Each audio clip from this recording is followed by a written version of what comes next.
بەناوی خوای بەخشندەی میهرەبان سڵاتان لەبێ خوێندکارانی خۆشەویست. ئەمڕۆ لە یونیتی حەوت باس لە بابەتێکی خوێندنەوە دەکەین کە باس لە کارەساتێکی گەورەی مێژوویی دەکا بەناوی ئەنفال یاخود بڵێین ناخۆشترین ساتەوەختی کوردستان.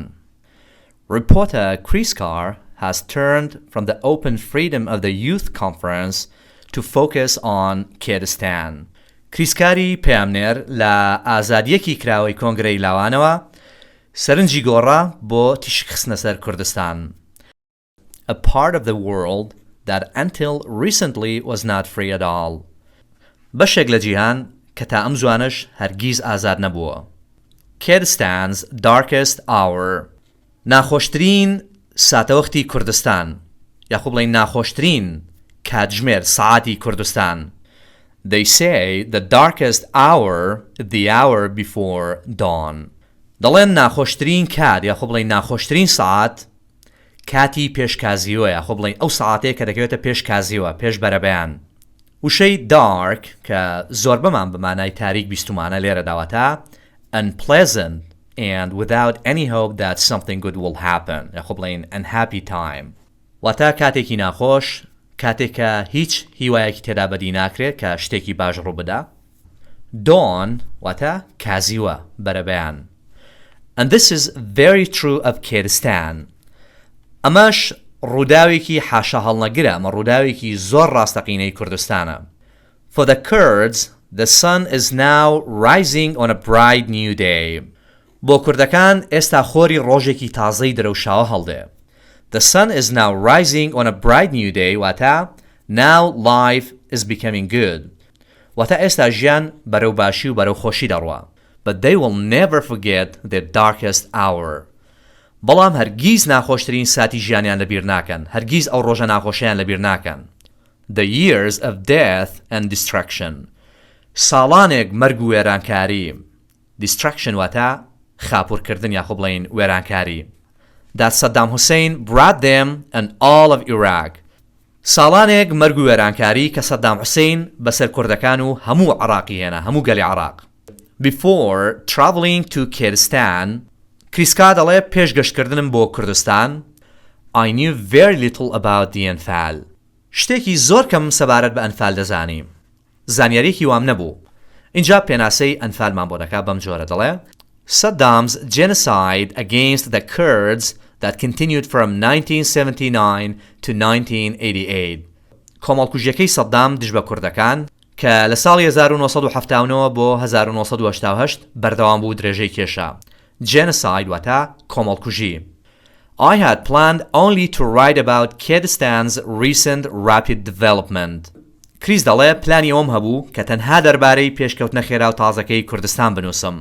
On arriving in Erbil, پاش گەیشتنم بە شاری هەولێر, my good friend museum director Dr. هەڤال شێرزاد هاوڕێ باشەکەم دکتۆر هەڤال شێرزادی بەڕێوەبەری مۆزەخانەکە kindly invited me home for dinner. بە میهرەبانیەوە بانگێشتی کردم بۆ ماڵەکەی خۆی بۆ خوانی ئێوارە. While eating, لە کاتێکا من و دکتۆر هەڤال نانی ئێوارەمان دەخوارد, we talked about the long history of the Kurdish people. باسی مێژووی دوور و درێژی کوردمان کرد. کەواتە لە کاتی خواردنی نانی ئێوارەدا باسی چیان کرد دکتۆر و کریس؟ باسی مێژووی دوور و درێژی کوردیان کرد کە چی بەسەر کورد هاتووە. I learned that they also always suffered war and persecution. زانیم یاخۆ بڵێین لە هاوڕێکەمەوە فێربووم کە کوردەکانیش هەمیشە ئازار و ناڕەحەتی جەنگ و چەوسانەوەیان چەشتووە. سەفەر واتە چەشتن ئازار و ناڕەحەتی و مەینەتی. persecution واتە چەوسانەوە. کەواتە کریز لە قسەکانی دکتۆر هەڤاڵەوە تێگەیشت کە کوردەکان هەمیشە ئازار و ناڕەحەتیان چەشتووە و هەروە چەوسێنراونەتەوە. But Dr. Haval went on. بەڵام دکتۆر هەڤاڵ بەردەوام بوو لە قسەکردن درێژەی بە قسەکانیدا. The worst persecution of all happened in very recent times. وتی بەڵێ خراپترینی چەوسانەوەکان کە لەم سەردەمە تازانەدا ڕوویداوە. I asked him to tell me more. داوام لە دکتۆر هەڤاڵ کرد کە زیاترم پێ بڵێ زیاترم بۆ باز بکات. He asked whether I really wanted to hear about it. دکتۆر هەڤاڵیش پرسی کە ئایا هەر بەڕاست دەمەوێت سەبارەت بۆ مەسەلەیە ببیستم و بزانم. And I quickly said that I did. منیش بە خێرایی وتم بەڵێ دەمەوێت زیاتر ببیستم. Did واتە I really wanted to hear about it. هەر بەڕاست دەمەوێت دەربارەی ئەوە ببیستم. Well, he began. It is hard to talk about it. زۆر چاکە. دکتۆر هەڤاڵ دەستی پێ کرد. وتی قسەکردن لەسەر ئەو مەسەلەیە سەختە. But I will. بەڵام بۆت باز دەکەم. Because you should know. چونکە پێویستە بزانی. Everyone should. و هەموو تاکێک یاخۆ بڵێین هەموو کەسێ پێویستە سەبارەت بەمە بزانێ. سەبارەت بەو ئازار و چەوسانەوە و ناڕەحەتی و نەهامەتیانەی کە بەسەرگەلی کورد هاتووە.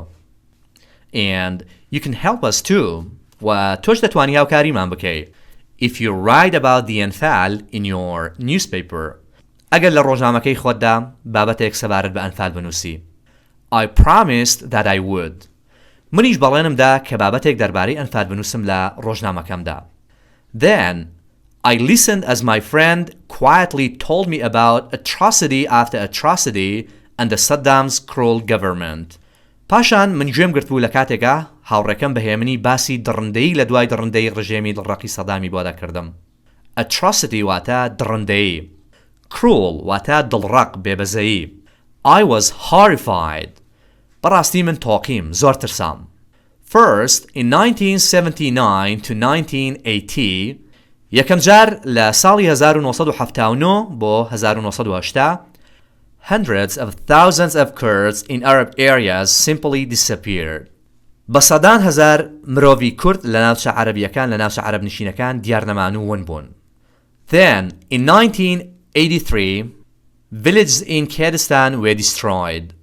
پاشان لە ساڵی 1983 طبعا ساڵەکان گرنگن ئاگادار بن دێهاتەکانی کوردستان خاپوور کران. And 8,000 men were buried alive. و 8,000 پیا و 8,000 کەس زیندە بەچاڵ کران.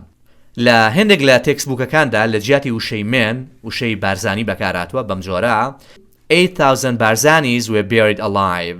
واتە 8,000 بارزانی زیندە بەچاڵ کران.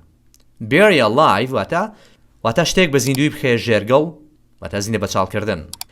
In 1987 and 1988 لە ساڵەکانی 1987 و 88 Saddam used horrific chemical weapons. Saddam چەکی تۆقێنەر چەکی ترسناکی کیمیایی بەکارهێنا. Horrific واتە تۆقێنەر یاخۆ بڵێن ترسناک. First on شێخوەسانان and بالیسان and then on Halabja. سەرەتا یاخۆ بڵێن یەکەم جار لە شێخوەسانان و بالیسان پاشان لە هەڵەبجە. کەواتە یەکەم جار سەدام حوسێن کیمیابارانی شێخوەسانان و بالیسانی کرد پاشان هەڵەبجە. لە ساڵی چەند؟ لە ساڵانی 1987 و 88. In those same years لە هەمان ئەو ساڵانەشدا there were also massacres in many other parts of Kurdistan. ڕەشەکوژیەکی زۆر لە زۆربەی بەشەکانی تری کوردستان کرا. Massacre واتە ڕەشەکوژی. 182,000 people died. 182,000 کەس مردن and 5,000 villages were destroyed. و 5,000 گوندیش وێران کران. Can all this really be true? I finally asked. لە کۆتاییە پرسیم ئایا لە ڕاستیە دەکرێت ئەوە هەمووی ڕاست بێ؟ Dr. Anfal said nothing. دکتۆر هەڤاڵ هیچی نەوت. Instead, he went and brought back a large box. لەبری ئەوەی کە شتێ بڵێ ڕۆیشت و سندوقێکی گەورەی لەگەڵ خۆی هێنا. I inquired what was in the box. منیش پرسیارم لێ کرد پرسیم کە چی لە ناو سندوقەکەدایە. Photos, he replied. دکتۆر هەڤاڵ وەڵامی داوتی وێنەی تێدان. These are photos of the Anfal from all over Kurdistan. ئەمانە وێنەی ئەنفالەکانی هەموو کوردستان هەموو شارەکانی کوردستان. And they are the answer to your question. و ئەم وێنانە وەڵامێکن بۆ پرسیارەکەی تۆ. کەواتە دکتۆر هەڤاڵ بە وێنە وەڵامی پرسیارەکەی کریسکاری دایەوە نەک بە قسە. They are the truth. ئەم وێنانە ڕاستین. ئەوەی کە لە وێنەکاندا دەیبینی هەمووی ڕوویداوە هەمووی واقعە. He explained that the museum was collecting them for a permanent exhibition. و ئەوەشی ڕوون کردەوە کە مۆزەخانەکە کۆی کردوونەتەوە بۆ پێشانگایەکی هەمیشەیی واتە بۆ ئەوی هەمیشە لەوێ بپارێزرێن. Permanent واتە هەمیشەیی exhibition پێشانگا. It'll be a memorial to all who suffered and died, he said. دکتۆر وتی ئەوە دەبێت بە یادکردنەوەیەک یاخۆ بڵێن یادگاریەک بۆ هەموو ئەوانەی کە ئازار و ناڕەحەتیان چەشتووە و مردوون.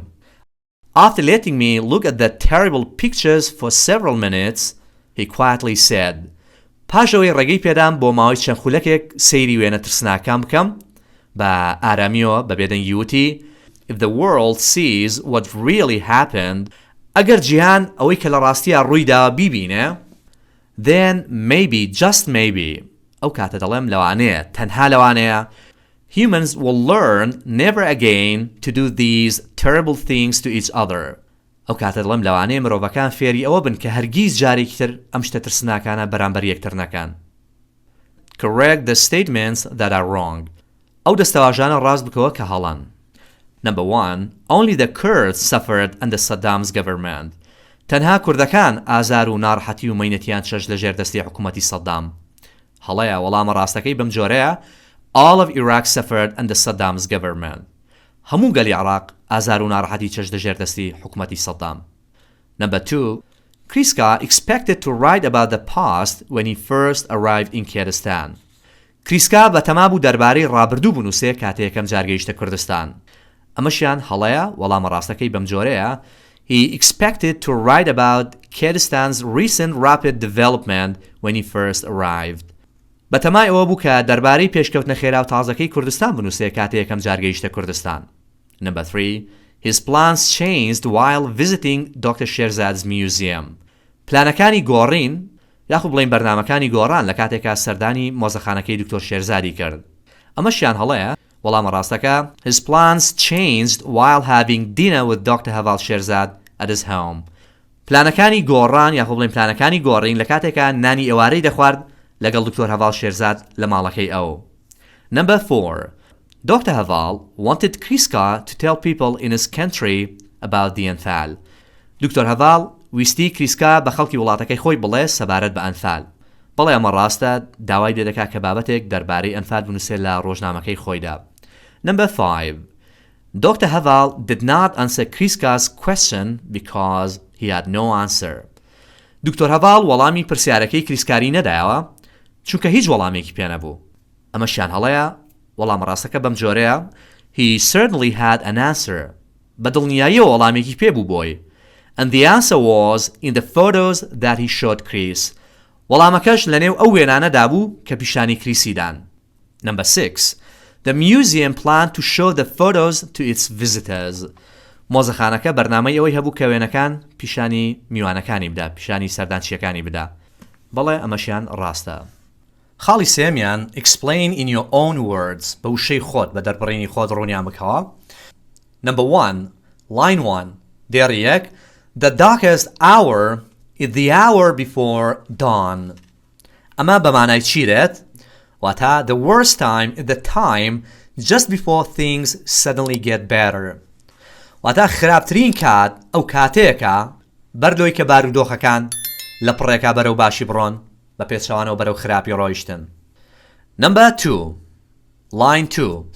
For the Kurds, the sun is now rising on a bright new day. بۆ کوردەکان چی؟ واتە now life is becoming good. واتە ئێستا ژیان وا بەرەو باشی دەچێت. با بڕۆین لای پرسیارە وزاریەکان. Question number 1. Suffered under Saddam's cruel government. ئازار و ناڕەحەتیان چەشت لە ژێر دەسەڵاتی حکوومەتە بێبەزەیەکەی سەدام. کام لەمانە A. Only Kurdistan and the Kurdish people تەنها کوردستان و خەڵکی کورد. B. هەڵەبجە شێخوەسانان and بالیسان هەڵەبجە و شێخوەسانان و بالیسان. C. All of Iraq تەواوی عراق. D. None of them هیچ کامیان. وەڵامی ڕاست هەڵبژاردەی سیە All of Iraq suffered under Saddam's cruel government. هەموو گەلی عراق ئازار و ناڕەحەتی و مەینەتیان چەشت لە ژێر دەسەڵاتی حکوومەتە بێبەزەی و دڵڕەقەکەی سەدام. Question number 2. First, Kriska did not plan to write about the Anfal because سەرەتا یاخوب لە یەکەم جار کریسکا بەرنامەی نەبوو دەربارەی ئەنفال بنووسێت چونکە A. He did not know much about the recent developments لەبەرەوەی زۆری نەدەزانی دەربارەی پێشکەوتنەکانی ئەم دواییە. B. He knew very little about it. زۆر کەمی دەربارەی ئەوە دەزانی واتە دەربارەی ئەنفال. C. He was invited by the museum director. لەلایەن بەڕێوەبەری مۆزەخانەکەەوە بانکێشت کرابوو. D. He wanted to focus on the open freedom of the conference. دەویست تەرکیز بخاتە سەر ئازادیەکراوەکەی کۆنفرانسەکە. وەڵامی ڕاست بریتیە هەڵبژاردەی B. یەکەم جار کریسکا پلانیەوەی نەبوو دەربارەی ئەنفال بنووسێ چونکە he knew very little about it. لەبەرەوەی زۆر کەمی دەربارەی ئەوە دەزانی دەربارەی ئەنفال. Question number 3. کریسکا knew very little about the Anfal. کریسکا زۆر کەمی دەزانی دەربارەی ئەنفال. A. After watching the photos of the Anfal, پاش تەماشاکردنی وێنەکانی ئەنفال. B. Before traveling to Kurdistan, بەر لەوەی گەشت بکا بۆ کوردستان یاخۆ بڵێن بەر لە گەشتکردنی بۆ کوردستان. C. After talking with هەڤاڵ شێرزاد, پاش قسەکردنی لەگەڵ دکتۆر هەڤاڵ شێرزاد. D. None of them. هیچ کامێکیان.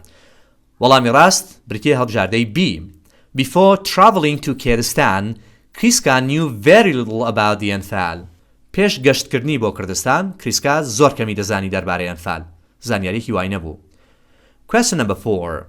کریسکا traveled to Kurdistan and was planning to write about. کریسکا گەشتی کرد بۆ کوردستان و پلانی ئەوەی دادەنا کە دەربارەی چی بنووسێ. A.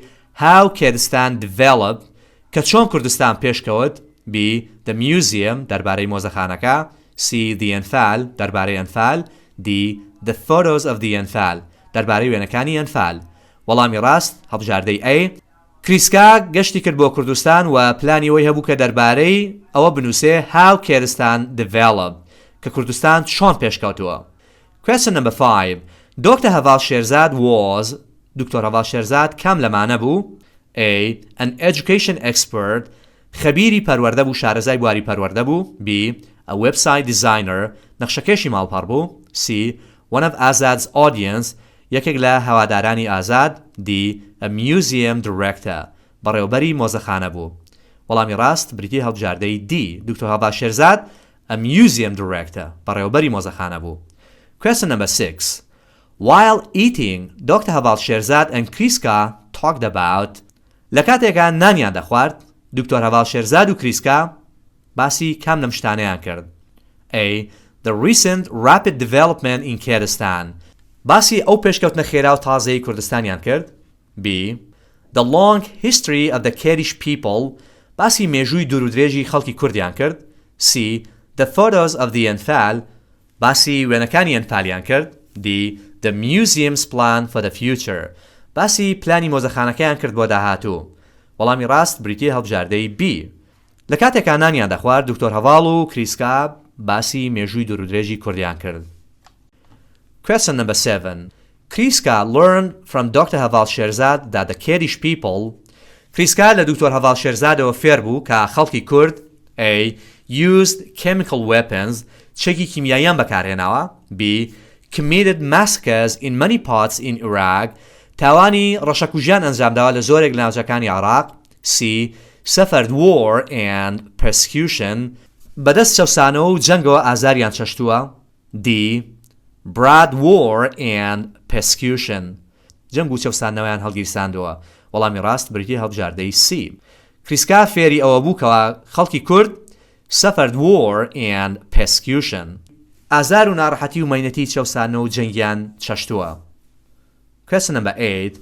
کریسکا learned that the Kurds always suffered. کریسکا فێری ئەوە بوو یاخود زانی کە کوردەکان هەمیشە ئازاری چیان چەشتووە. A. War and persecution, جەنگ و چەوسانەوە. B. Anfal and rapid development, ئازار و مەینەتی ئەنفال و پێشکەوتنە خێراکانیان چەشتووە. C.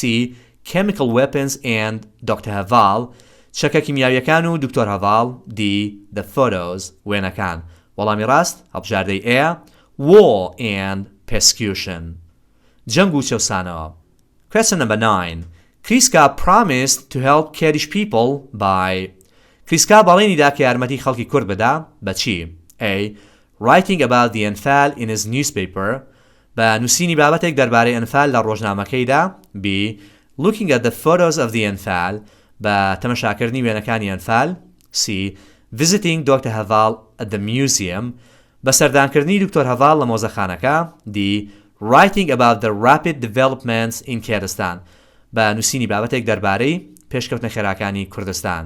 وەڵامی ڕاست بریتیە هەڵبژاردەی A. کریسکا بەڵێنی دا کە یارمەتی گەلی کورد بدا بەچی؟ بە writing about the Anfal in his newspaper بە نووسینی بابەتێک دەربارەی ئەنفال لە ڕۆژنامەکەیدا. Question number 10. The museum had planned to dash. مۆزەخانەکە پلانی ئەوەی هەبوو کە A. Invite کریسکا for lunch.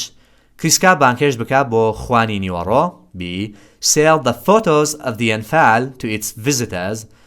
وێنەکانی ئەنفال بە میوانەکانی بفرۆشێ. C. Show the photos of the Anfal to its visitors.